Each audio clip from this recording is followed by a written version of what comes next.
Conlon knows Loras very well, and what's important about that is they know what our likes are, what our mission is, and they're always very good about being sensitive to what our needs are, not necessarily to what the latest trend or the most recent project was.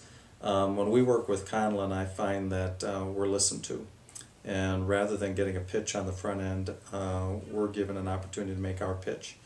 And after doing so, Conlon is always terrifically responsive in the ways in which we've conceived a project, giving us lots of alternatives. And by having that kind of conversation, that kind of relationship, we find that whatever project we do with Conlon always winds up being that much better, in part because of the upfront work that's being done with them. I don't know of a time in my 25 years here where Conlon has ever exceeded the budget that's put together, either by what they've proposed or what we've indicated as being the parameters around the budget with which we're working.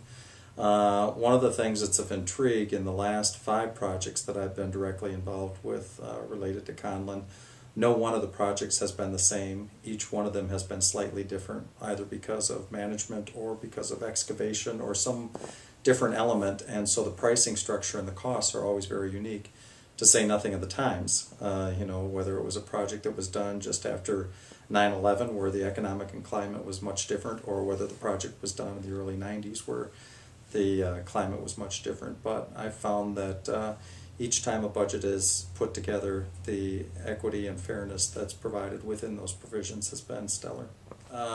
Conlon and Loras have had a long history of what I think is extraordinary communication. One of the things I appreciate, for as seamless as all of the projects have gone, there's always a proverbial bump in the road you didn't expect from a subcontractor, from an architect, from the college itself. And one of the things I've appreciated is the transparency, that when that bump in the road comes, Conlon's been quick to bring that to our attention, or we've been quick to bring it to their attention. And regardless who's bringing it to one's attention, the responsiveness and the ability to sit down and work things out has been great. We've piloted a lot of new things. I'll never forget when we built our academic resource center and we were going to put together the webcam, and one of the things that Conlon did by way of communication was to say, listen, before you talk to us, I want to let you know what we've done with our staff. We've let them know that there's a large number of alumni, a large number of constituents that are going to be watching how well the workers are paying attention to the construction project. We've also indicated that this is a campus and we want to make sure that language is represented well. And it's so nice when you're working with folks who understand and are sensitive to your needs in such a way that you don't have to bring that to their attention, but they're able to anticipate those issues and those potential misgivings at the very front end and avoid any potential danger later on. It's probably difficult to say that there was any one complex project, because each project is unique, but each project is complex. To give you a few examples, in building our academic resource center, it was the first construction project in some number of years where we were working with a different architect. So while Conlon continued to be the primary contractor, it was with a different architect, and it was with a slightly different or more modern design. So that was a challenge, and Conlon was terrific in responding to that.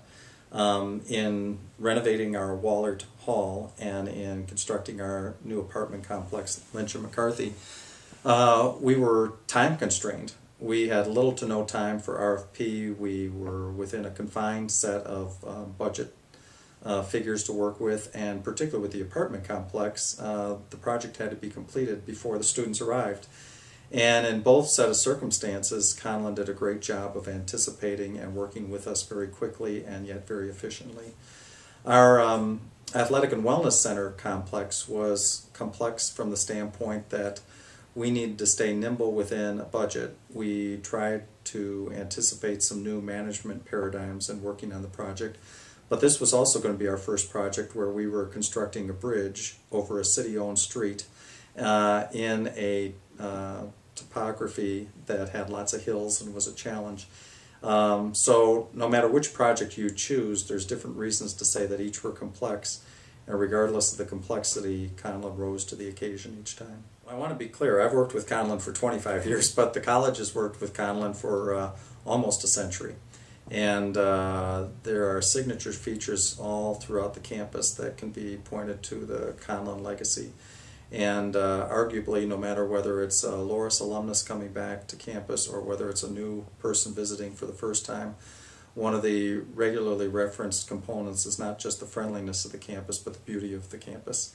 And when you think about 4,300 institutions throughout the country, and you're one of the few that continues to get these rave reviews about aesthetics, it's probably one of the greatest pinnacle components you can offer as admiration to the Conlons. And I think that the neat thing about those years of experiences is that while we certainly have a professional relationship, and there's both an ethical and a contractual element to that relationship, it's hard not to talk about the Conlons without talking about them as your friends as well, because in many ways they look after you as if you're friends, and I think that's genuinely true on both sides of the first thing I'd say about the Conlon staff is that to a person they're very friendly and engaging, very accommodating, but also I'd be mistaken if I didn't articulate that they have extraordinary expertise. And when a particular individual or professional doesn't have the expertise you're looking for in a particular project, there's another individual within the company that has that expertise, and ego doesn't get in the way. That person is very quick to say, you know, the person in the firm that you should be talking to is so-and-so. And that, I think, has lent itself to having really stellar projects and meeting within budget. The other thing is that, you know, we are a college here in Dubuque, but we have national stature. I think a lot of people forget about that unless we bring that to their attention, but it should be noted that Conlon is just the same. While they reside here in Dubuque, they have a national reputation and an extraordinary long list of clients, big from the Targets of the world to some of the smaller ones like Loras or many of the congregations around here. And when you look at the varying degree of needs from that corporate or not-for-profit sector, and the ways in which the Conlons have been able to facilitate those relationships and quality projects, it speaks to not only the type of people they are, but also the expertise they bring to the table. We're not done yet. We'd like to renovate this building and construct the science facility and build a new apartment complex, so there's plenty more work ahead.